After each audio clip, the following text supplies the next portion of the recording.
شخص فوت ہو گیا تو جب قبر میں گیا تو اس کے اوپر انواع و اقسام کے عذاب مسلط ہو گئے چونکہ بہت گناہ گار تھا.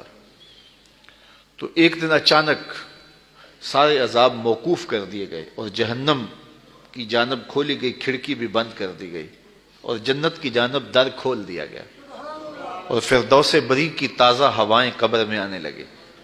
تو اس نے کہا میرے خدا تیری کرم نوازی کے میرے سے اس کلفت کو اس اذیت کو دور کیا، لیکن کیا مالک تو یہ مجھے بتائے گا کہ میرے اوپر یہ کرم نوازی کیوں ہوئی؟ تو آواز آئی کہ میرے بندے جب تو مرا تھا تو اپنی بیوی کی گود میں ایک بچہ چھوڑ کے آیا تھا. اب بچہ تھوڑا سا بڑا ہوا ہے تو اس نے اس بچے کو مکتب میں بٹھایا ہے. تو استاد نے اس کو قرآن مجید پڑھانے سے پہلے کہا بیٹا پڑھو بسم اللہ الرحمن الرحیم. تو اس بیٹے نے اپنی توتلی زبان میں مجھے رحمان اور رحیم کہا.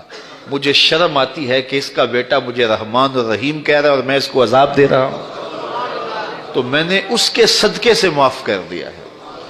تو اولاد اگر رحمان کہے، اولاد اگر رحیم کی بولی بولے تو اللہ کرم کر دے. اور اگر اولاد حافظ قرآن ہو، اگر اولاد عالم دین ہو، اگر اولاد 5 گانا سجدوں کی عادی ہو، میں کہتا ہوں والدین کے لیے روزانہ دعا کرنے والوں پر اللہ کرم نوازی فرماتا ہے. اور جو نمازی ہوگا وہ دن میں کتنی مرتبہ کہے گا ربنا اغفر لی ولوالدی، اے اللہ مجھے بھی بخش دے، میرے والدین کی بھی مغفرت فرما دے. تو خوش نصیب ہیں وہ ماں باپ جن کی اولاد نمازی ہے. اگر آپ نمازی ہیں تو آپ کے والدین خوش نصیب ہیں. آپ کی نمازوں میں روزانہ آپ کے والدین کے لیے دعا ہوتی ہے، اور آپ کی اولادیں نمازی ہیں تو آپ خوش نصیب ہیں کہ آپ کے لیے روزانہ بخشش اور مغفرت کی دعا کی جاتی ہے. تو اولاد جب پیدا ہو تو سب سے پہلے اس کے کان میں آواز اللہ اکبر کی پڑے اور بولنے لگے تو سب سے پہلے لا الہ الا اللہ محمد رسول اللہ لفظ اللہ، اور پھر اس کے بعد لا الہ الا اللہ محمد رسول اللہ پڑھے. تو یہ اولاد کو آپ تربیت میں دیں گے. بچے کا اچھا نام رکھنا یہ والدین کے ذمے ہے کہ ان کا خوبصورت نام رکھا جائے. احب الاسماء، اللہ کے ہاں جو پسندیدہ نام ہیں وہ کون سے ہیں؟ عبداللہ و عبد الرحمن. جو اللہ کو بہت محبوب نام ہے وہ عبداللہ اور دوسرا نام عبد الرحمن. اس طرح حضور علیہ الصلوۃ والسلام نے فرمایا کہ میرے ناموں پر اپنے بچوں کے نام رکھو.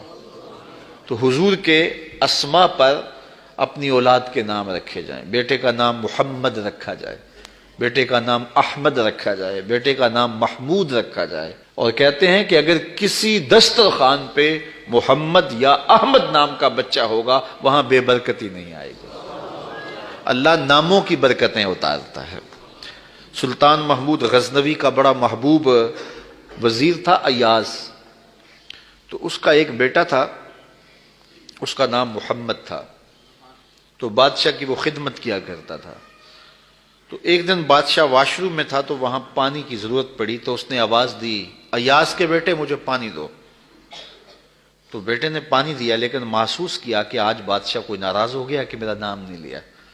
تو اپنے باپ سے کہا. تو ایاز نے بڑی نیازمندی سے کہا کہ بادشاہ سلامت، میرا بیٹا آپ کی خدمت کرتا ہے، کوئی کوتاہی ہو گئی؟ اس نے کہا کوئی کوتاہی نہیں ہوئی. تو کہا کہ آج آپ نے اس کا نام پکارا ہے تو ایاز کے بیٹے کہہ کے پکارا ہے. تو سلطان محمود کی آنکھوں میں آنسو آ گئے. کہا کہ تیرے بیٹے کا نام محمد ہے اور آج تک میں نے یہ نام بے وضو نہیں لیا.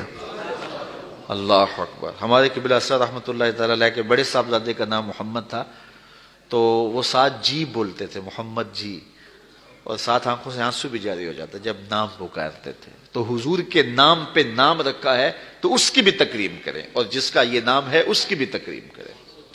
تو اچھا نام رکھنا اور یہ 7ویں دن رکھنا مسنون ہے.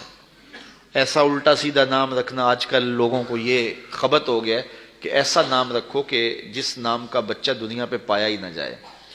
اور پھر ایسے ایسے عجیب و غریب نام کے جو بے معنی ہوتے ہیں. تو نام حضور کے ناموں پہ رکھو.